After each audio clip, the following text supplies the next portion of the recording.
What's up, everybody? Welcome back to the channel. We got another session for you today of Total Tyranny. The part of the channel where I give you my absolute rankings on absolutely everything. And today we are going to do an Avatar tier list, the entire franchise. So we're doing Avatars 1, 2, and 3. We got the characters set up here down below, and we're kind of breaking them up into groups, right? So we got like the forest dwelling Avatar group, the series family and stuff. The main characters, some villains. That's Avatar 1, right? And then over here we got Avatar 2 and a few others in Avatar 3. So we'll kind of go in the groups if we can. And we will just kind of see where all of these people fall today, y'all. We got S through F tier as always. And yeah, I'm excited. I don't fully know where I'm going to put everybody.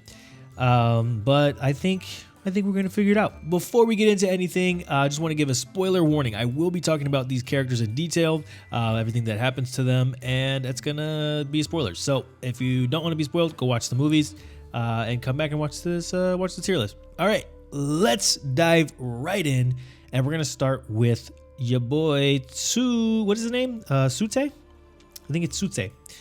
So he is Neytiri's betrothed. Neytiri's betrothed in the first film. It's a warrior type character, kind of just your standard like warrior archetype. And he's like, you know, the suitor archetype, right? Who's like obviously in competition with the real character that the love interest is interested in.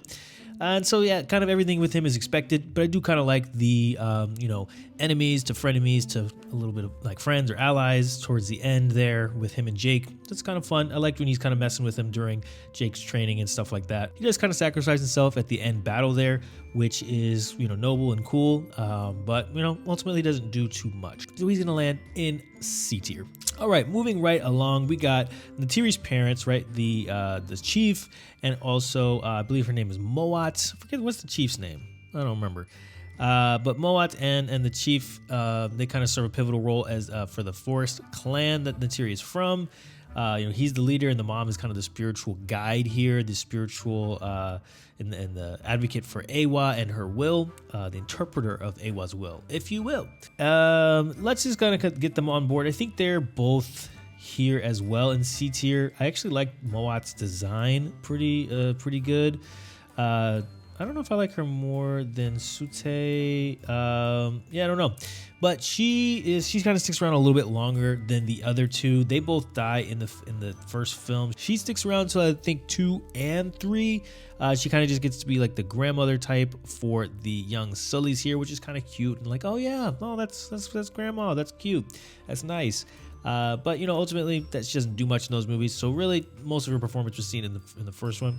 But because I like her design over, you know, the dad here, the chief, I think I'll put her slightly above, and she has a little bit more, you know, screen time. But he does have that super emotional moment in the climax of the first film where he does die, and you know that moment with Neytiri where she's just like, man, this is like what the weight of my decision is going to cost, you know, because of war.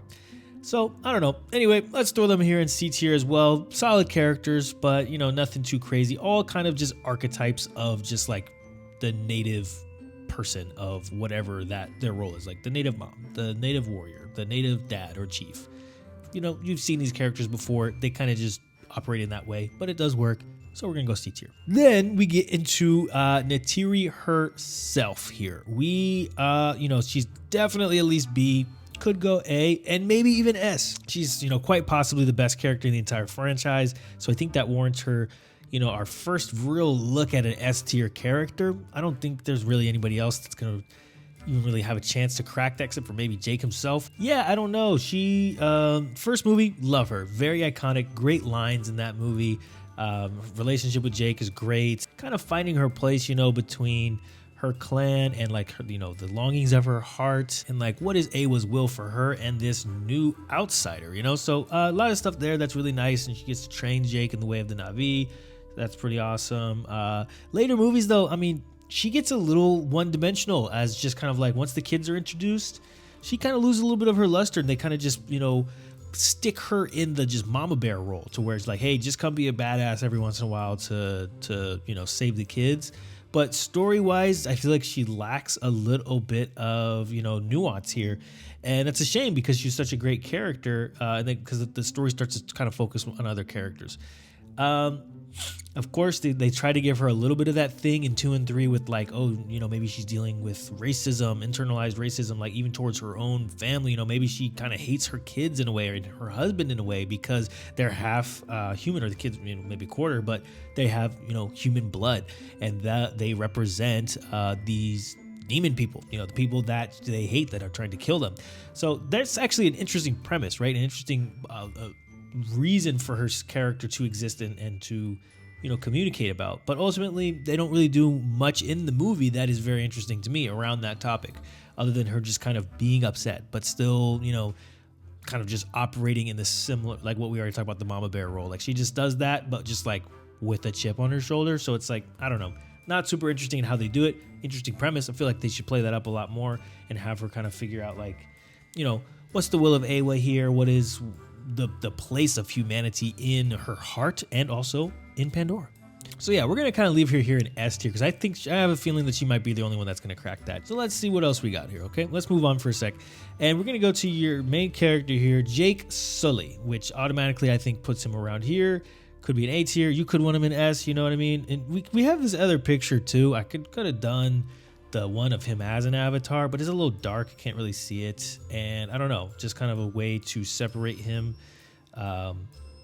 Make him stand out on the page here. Just want to show you, like, that's the Jake that we were introduced to, originally. So that's the one that I went with. So Jakey, yeah, I don't know. He suffers from the same things that Neytiri does. Once the kids come around, he is less interesting. He started out as ex-military guy. He's in a wheelchair, and he has a very clear want that they can kind of manipulate, which is he wants to walk. He falls in love and realizes that this alternate reality in this avatar body is kind of like, the most like himself that he's ever felt. Is a new chance, a new start for him. So yeah, that's pretty cool. I like that, and that's why that first movie is pretty compelling, even though it's simple and kind of has all these archetypes. But in the later movies, he kind of just gets pigeonholed into what does he want? He wants to protect his family, right? That's in it. That can be cool. He's gonna do whatever it takes to protect his fam, and I kind of like the that perspective of like, hey, he's like ex-military, man. Like that's kind of all he knows what to do, and that kind of makes him flawed. And so whatever, some of that is kind of interesting, right? In a vacuum. But what we get on screen is not very interesting with him. He's just kind of like, he's just kind of there. He's just kind of fighting for fighting's sake. I would like to see some more things related to him and humanity in the later films. In the first one had two sides. It had the scientists, who were more interested in assimilating and understanding and learning from this culture and showing respect. And then you have obviously the military, who are trying to exploit. So it had two sides, and so later on, the humanity doesn't really have two sides. It just has the one side, which is just pure force, and then you have the Na'vi, which just kind of makes us look at, okay, so it's just good guys and bad guys. Na'vi are good, and humans are bad. But also, Jake is human. So I think that's a little bit more interesting if we play with that fact, right? And have him feel maybe even like an imposter. Like, I'm in this body, but I still feel human. My human tendencies to do X, Y, Z. And I talk about this a lot in my What's Actually Wrong with Avatar video, if you want to check that out. In the film talk we did. I think that's a stronger, direction for these stories, is to kind of talk about the convergence of humanity and the Na'vi people on Pandora, right? Because that's ultimately what we're heading towards. But ultimately, he's our main character. Super cool. Love the voice. Sam Worthington, good job. You know what I mean? Like, I think we all kind of like Jake Sully for the most part, and we want to see him win. So, A tier for him for now. We're gonna move it along.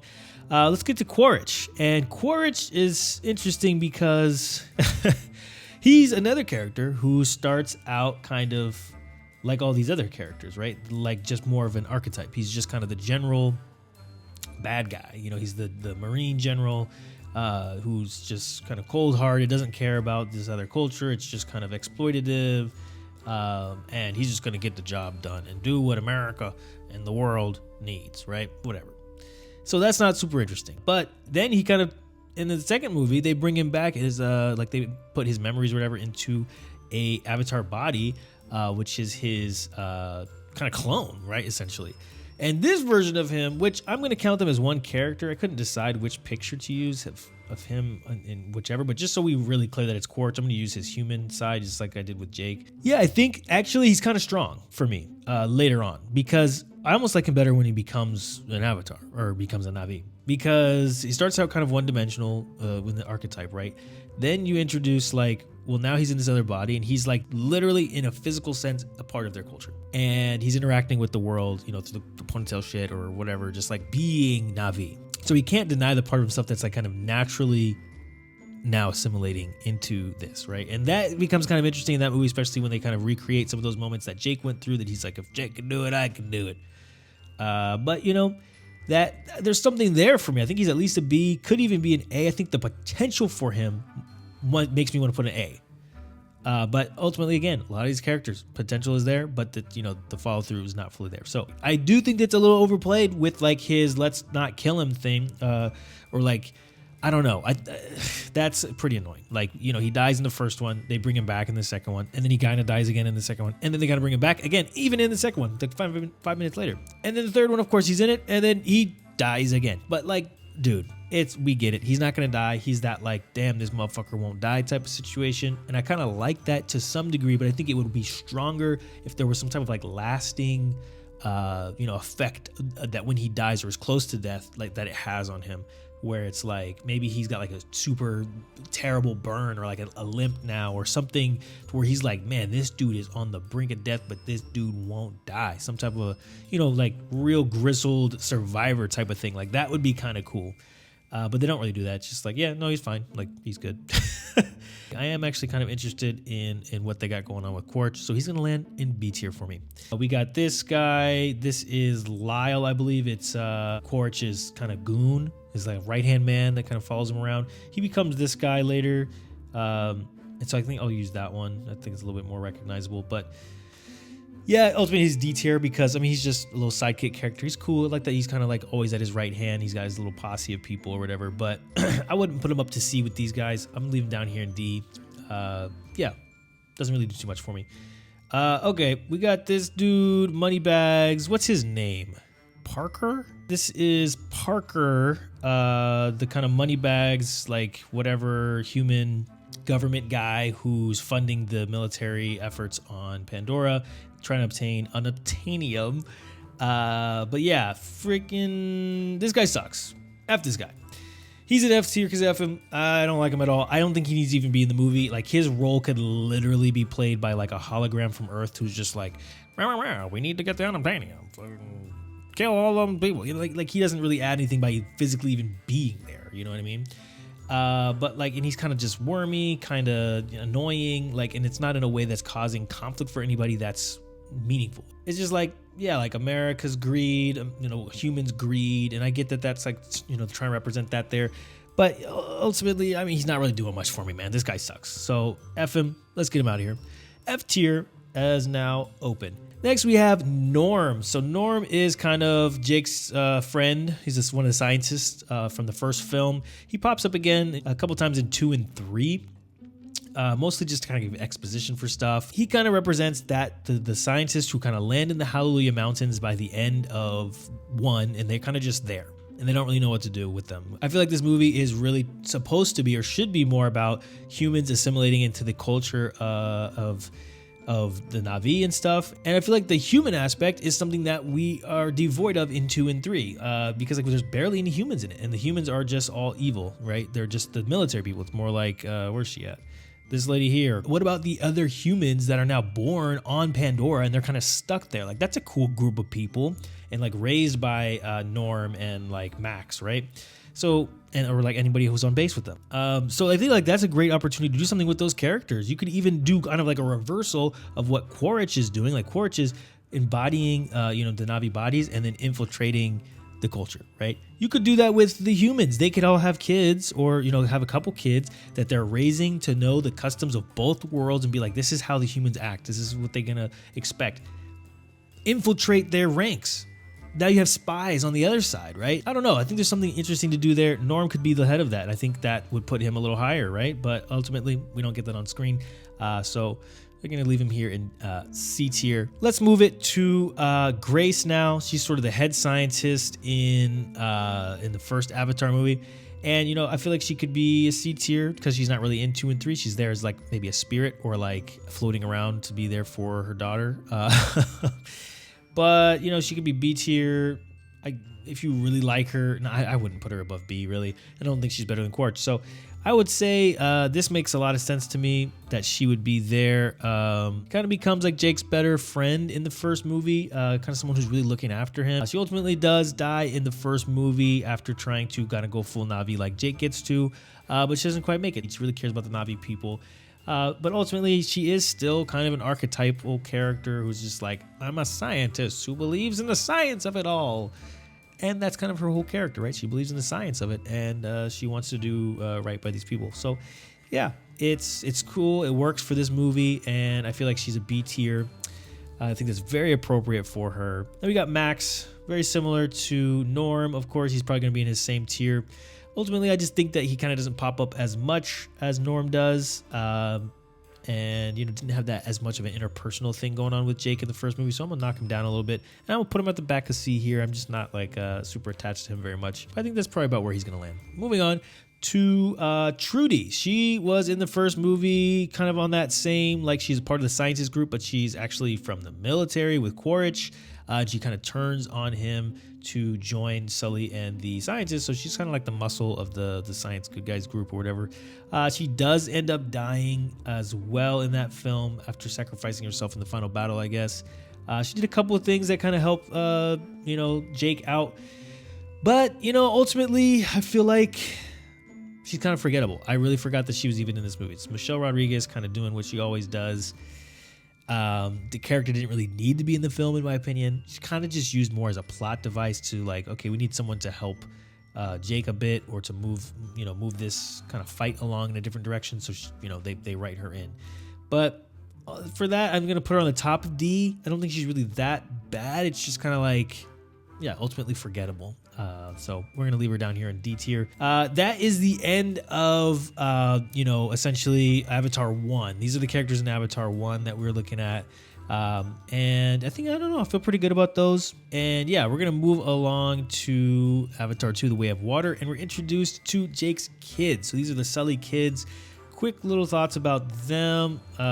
Yeah, so let's start with Took.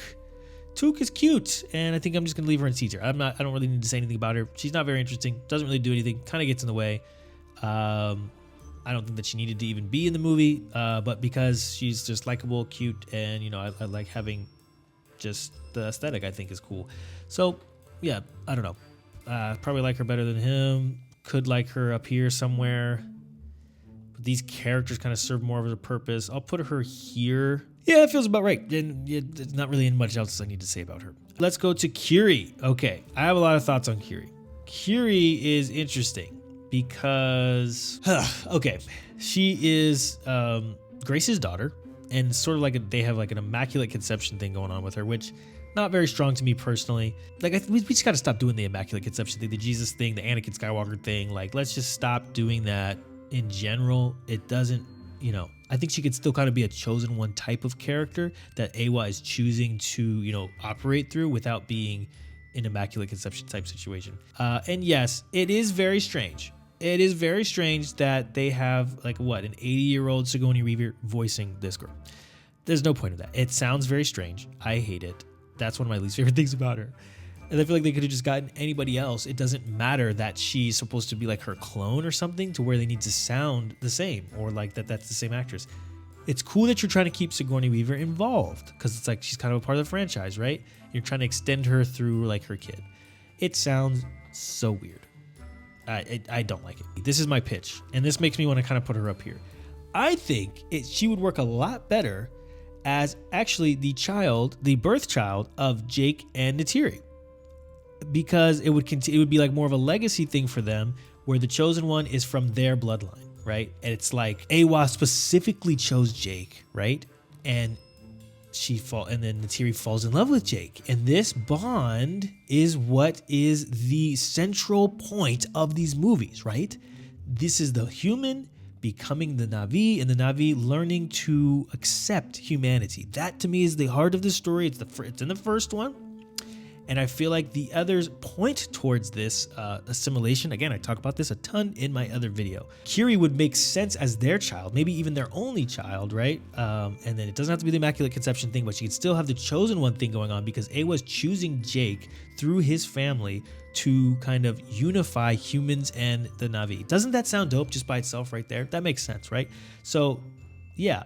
Also, I never got the that she's like an outcast thing, because like this is a culture that praises Eywa, and Kiri is the most in tune with Eywa. So you would think that maybe she would be like maybe a local celebrity or something like that, because she has these crazy, feats that she's doing, and she's super connected to Eywa, right? And I think they kind of, go into like the childhood, like, oh, you're a freak, you're and that's just not very strong. I don't care about that at all. Tell me about this world, right? And I think that this world could be explored better through Kiri if she is the daughter of these two, right? Of Jake and Neytiri, and that the Eywa connection is like what the kind of a focal point of like what is Eywa trying to say here? Because Kiri is the living proof of like something is happening. But if you did want to kind of give her some type of an alienation thing, I think being a chosen one at all makes her alienated. And also like if she's kind of the chosen one-ish, I keep saying chosen one, but I just mean like the vessel that's chosen, I guess. Whatever. I think it could give her a little bit of an alienation between like if this was her dad and her mom, right? It's like, okay, Eywa's speaking to me more than my mother, who's fully Na'vi, right? So some tension there. And my father, maybe he wants to control her and kind of like, well, I need to understand, I need to fight for your da-da-da-da-da, and there's like his human ways are kind of getting in his way to be his flaws, and she's like, you're not thinking about it in the right way, think about it this way, father, like whatever, right? She can feel alienated from them, and it's like I have this disconnect with my parents, which is still a relatable thing, because I think sometimes the movie's trying to do like relatable family dynamic stuff. And that's a relatable family dynamic thing where you kind of feel like the black sheep in your fam. It doesn't have to be that way to other people. And then the parents kind of have to be like, okay, we're kind of learning from our daughter. You know what I mean? And that's interesting because this is a new way of Eywa, which is the merging of human and Na'vi, which is Kiri, right? That's what it would be. That to me is a lot stronger. So that potential puts her like S tier, A tier for me.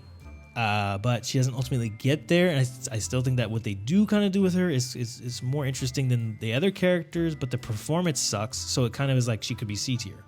Just based on performance, it's like kind of annoying, kind of like whatever. But elements of like what she's got going for her, I'm going to put towards B here. Let's get over to Neteyam. Neteyam is the older brother. Kind of feel similar to him as I do with Tuk. It's just like, he's kind of not a filler child, but kind of like he's just sort of the junior of dad, and I like that dynamic. He's kind of his number two guy. He's gonna follow orders and he's gonna be cool, whatever. Ultimately, I don't think he needs to be in the movie. Sorry, I know that you want to have him die and have someone be sacrificed or whatever, but like really only works because he's the offset with Loak, but he's not doing a ton. Him or Tuk, like I feel like they don't need to be in the movie. I don't think the Sullys need to have like 5 kids, right? They have 3 kids and like 2 adopted kids. I don't think that needs to be the case. They could have 1, 2. Just keep it small and keep the focus on the theme, not on expanding new stuff that's unimportant to what we've already established in this universe. You could maybe say he's over Tsu'Tey. It doesn't matter to me. That's how much I don't really care. But I'm gonna put him right next to his sister here in C tier. Let's take a look at, this guy's probably less than them. I don't know why I put him up there so high. Let's go there. And let's get to the man, the myth, the legend, Loak. Yeah! F him. F him so hard. I hate Loak. This kid, dude, he doesn't learn ever. No genuine actual progression for him that feels good, and he's supposed to kind of be like the replacement for Jake as like our POV character, like the beginning monologues that usually start through Jake's eyes, we're now getting in through Loak's eyes in the third one. And it's like, well, hold on, I didn't ask for that. That sucks. If this guy is like the soldier junior, he's like the personality junior. Loak's like the personality junior. He's the rebel. He doesn't really kind of know his place yet, and so he's got to find it out or whatever, right? cool. I think when he's at his best, he's doing stuff with that whale, right? Figuring out who he is and who his group is and who he wants to be and all that stuff, right? And it's like, no, I'm going to stand up for this new way of water stuff that I'm learning, which kind of actually cool when it's there, but ultimately it's something that I feel like, why are we going in that direction? As a side thing, seeing the whale situation, kind of cool. I'm not saying the whale stuff doesn't have to happen, but like, make it shorter. Don't make it 2 movies. It's just, I don't know. It's very drawn out for a character that sucks in every other way and is the reason for a lot of the conflict, because he just won't freaking listen. Is just there to just be there. You just wrote him as a conflict character, and I hate that type of character. Just to cause something, because you don't know how genuine conflict comes out of people's wants and their needs. You're just creating a character that's just lame. So F him. Worst guy. Also, roll the bro counter for him. Like, dude, stop saying bro. Both of you, actually. Both you and your brother. And Spider. Stop saying bro. Let's move on. Let's get to Spider. So Spider is a controversial character because a lot of people don't like him. Some people would say this, you know what I mean? Like, put him in F. Here's the thing. If you've seen my other video, you already know where I'm kind of going with this. I kind of like Spider. I don't love the performance. I don't really like this actor. I don't really love the performance, but he's similar to Kiri for me, to where it's like, I like the potential of his character. I like the fact that Quaritch would have had a son that's going to, like, you know, impact this new wave of humanity that is born and bred on Pandora. That's cool. I like that. I want to see that story more. I want to see a little bit more about how humans are going to coexist here, right? And he equals that, especially in the third one when they, you know, he gets the mycelium and he's, you know, kind of transforming into that. I think that becomes a very strong case for, like, that this movie is really about that, about humanity assimilating and becoming a part of this world. I think his type of character important to the overall story that I think that is Avatar at its strongest. So for that, I'm going to put him in B tier. At worst, I'll put him in top of C because he's kind of annoying, but I kind of like him personally. So yeah, sorry if that sucks, whatever. Moving along, we have the new kind of general after Quaritch leaves, is this girl. I don't really care about her at all. It's like Quaritch is still kind of the bad guy, but you got to have another bad guy above him for some reason to kind of operate things, so he can sort of be a, you know, third party guy, especially in the third one. She has a purpose, so it's fine, but like, she's just kind of Quaritch 2.0, and it doesn't really matter because she has less of that, like, actual chemistry with, like, any of the main characters other than Quaritch, right? She doesn't have anything with the heroes, and there's nothing interpersonal there that's really working. It's just like, yeah, just general. All right, let's go with our whale killer. Forget his name, doesn't matter, because F him. He sucks. Loak's still the worst. He's going to be worse than, you know, Peter or whatever his name was. But let's put Loak at the very, very bottom because F him all the way. But then the whale killer guy's just like, dude, over the top performance about, you know, for this guy that doesn't really even matter. They kill him off by, like, cutting off his arm in the second one, and then we have, like, the exact same battle again, and he's back in the third movie. Somehow he's not dead. It's just like, no, he just has a robot arm now. Okay, and then you just kill him again. He's just a douchebag, and that's purposeful for us to kind of hate him, so it feels good when he dies, but I hate that type of writing as well. Like, it's just lazy. And yeah, his purpose for everything is just kind of like human greed or whatever, just for the sport of it, mate. He's not even British. Why did I do that voice? Maybe he was British. I don't know. I can't remember. He had some type of, like, an accent or something. Then we have this other guy who looks like his name is Peter, but I actually don't know what his name is. I'm going to put him in D tier. We'll put him one step above this little crony. Maybe even better than her, you know? Yeah, let's go there. Because, you know, he's got his little redemption arc in the third one. He's a part of the boating crew. He's supposed to be like a marine biologist or something like that. And it's like, dude, are you really that thrown off by, like, what? I can't believe they're mistreating animals. Like, that kind of seems like it's their whole purpose here. And, like, you join this crew. And by the third one, he's kind of had enough. And he kind of helps Jake escape from whatever place, and he dies trying. And it's like, whatever. Pretty forgettable, but fine. Whatever. Let's move on now. That's going to be all of the humans from the second movie. We got the chief of the water clan, Tonowari. I think that's how you say his name. I actually kind of like him. He's cool. He's at least a C tier for me. Could be a B. I think he does right by his people. And he very, you know, I liked the decision that they made in the end of 2 to be like, no, you're our people now.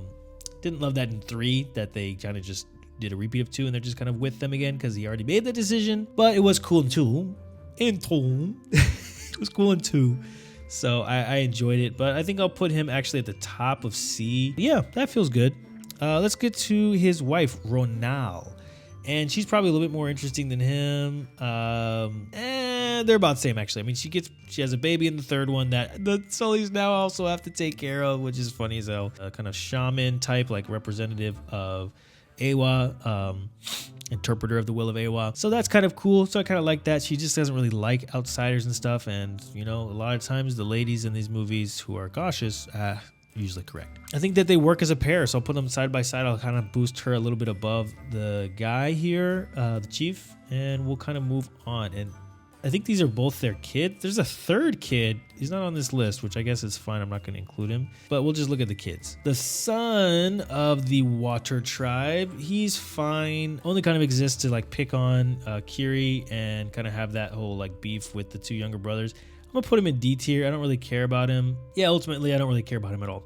The daughter's a little bit more interesting. She has that relationship with Loak, which is kind of cute and endearing. She's definitely better than her brother. She just kind of helps out the Sully fam, and she's just overall kind of helpful-ish, I guess. Maybe better than Dad, and like, yeah, she may be in here. I don't know, man. I'll go here. I'll go there. Doesn't really matter where she lies to me. She's like a C to D. So that's where I think she's going to be. Oh, there. Great. That's all the people from 2. Or yeah, that is because it's mostly the same cast. But yeah, let's move on to the third movie. We only kind of have the introduction of 2 really new characters with the Wind Traders and Varang and like her whole clan, but they're not really like named characters. They're just kind of like offshoots of her. These folks are all kind of just repeats of some of these other people in different like moments in time, so we're not going to talk about them. We're just going to hit these last 2 right here. Let's talk about the Wind Trader guy here. I actually really liked his design. I liked his purpose. Cool moment in the movie. I think he's going to be a C tier for me as well. Yeah. Okay. No, this makes sense. I like that because he's not very important, but I like his vibe. I like the look. I like their ship. The culture of that, the world building of that is very interesting. So I actually put him in C tier here, just a little bit below some of the other people who are mains. I'm actually going to pump him over Took there. Sorry, Took. Yeah, I think that's probably where I place him. Now let's take a look at Varang. So Varang for me is at least a C, but really I'm going to actually start flirting with her in the B tier. Could be an A tier. Varang is a great character, kind of refreshing, different perspective. I like that she represents a different side of like the spiritual connection and how it's like kind of rooted in hatred or like, she was burned by her god. And so she feels like, or not physically burned, that might be misleading, but she feels betrayed by her god. And that's a real thing. And so I feel like people can understand that perspective, kind of like the radical faith that she has that feels betrayed, and now she's like, oh well, F A1, F that way of life, and we're just gonna be kind of these rebels. They kind of become a pair. That's kind of sick. I like that she uses the ash and the hallucination stuff. Great design for her. Great performance by that actress. So she's right up here. She's probably better than Spider. Probably better than Kiri. Honestly, I like her better than all these people. She could be an A tier. Let's kind of feel that out. And like we said, we're not touching any of these people down here. These are just repeats of people who are already in the list. Obviously, our C tier is a little bulky. So let's decide, like, is this really where we feel about everybody, or can we kind of put these in other spots? I mean, let's kind of look through what we have here. The F tiers, these are people who I actually hate or think are a disservice to the film, right? There's some type of a disservice here. These people are just kind of characters I don't really care about. Like, they don't really serve a purpose, or they do have a purpose and it's just not really that great. And I kind of feel like this guy could be a D tier for me, and I am going to do that. So I'll put him at the top of D because I don't super care about him. But I don't know, I like seeing his face. He just kind of has like that face of like, oh, that guy from the first one, So maybe he is a C. Whoa, I don't want him to be there. But these are people that I just think disservice the film. I think these people I don't really care about. These are people that I like, or maybe even serve a purpose but it's just minimal. How much I like them or how important they are. These folks definitely serve a role, and like they have a lot of potential. Like the story that's kind of just baked into their premise is stronger than some of these other characters. And then these people, I think, actually serve the film and push us, further, and actually a pretty great portrayal. And then S tier would be Neytiri, right? And I think I could do even this. Like, that's kind of where I'm at here. But most of these actually feel pretty accurate. Like I could maybe mess around with the order here. Like I really don't feel like I like this lady that much. I don't really like Tsu'Tey either, like very much. So maybe I'll throw him, the son, up a little higher. Actually kind of do like the dad more, even though mom's maybe it's slightly more interesting. Now really the kicker here is just Neytiri. What to do with Neytiri? I think she's probably S tier. Let's give it to her. And again, Varang could maybe be the top of B. Maybe, you know, Jake's in kind of a tier of his own.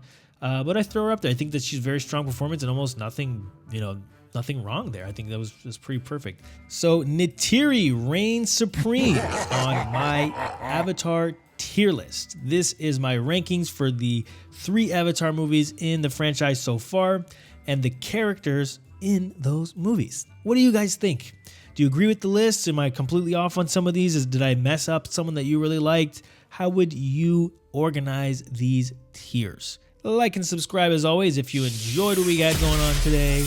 And yeah, I'll see you when we do another tier list. Schwink.